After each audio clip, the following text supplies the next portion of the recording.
Traders, we've been shorting this pound for the last couple weeks now against this JPY currency.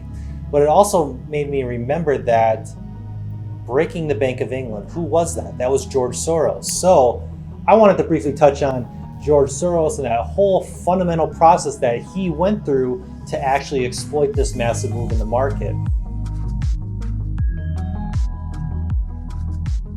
Now it's a little bit different and it requires quite a bit of a fundamental understanding, but at that time back in the 90s and around 1992 was that there was a ERM. It was the European Exchange Rate Mechanism. And this was a bunch of central banks, they had their currencies pegged to the Danish or the Deutsch or the German mark currency at the time. Now majority of the currency nowadays, such as the euro and all these majors, are floating currencies, but back then a few of them were pegged currencies. What George Soros did was that he was able to see the German economy was doing extremely well, but you had the UK economy that had low inflation, high unemployment, and output levels that were like near recessionary lows. So he was able to make this speculative bet by taking his UK currency, selling it, and converting it into the German mark currency.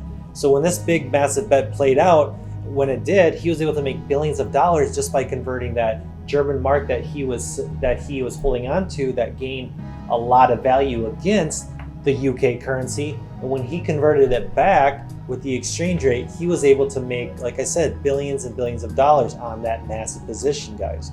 So everything George Soros was doing did require a deep fundamental understanding, and he did acquire his forward-looking bias. He understood from a fundamental perspective what was going on. So if you guys are interested in learning how to trade fundamentals and being the next George Soros, just like we're gonna be, I'm just kidding. But guys, if you wanna learn how to trade these fundamentals, make sure you hop into the academy. We do have some spots open to work with Cleveland.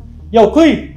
But if you guys wanna like and subscribe, make sure you guys do leave a comment down below, and I will see you guys on the next video.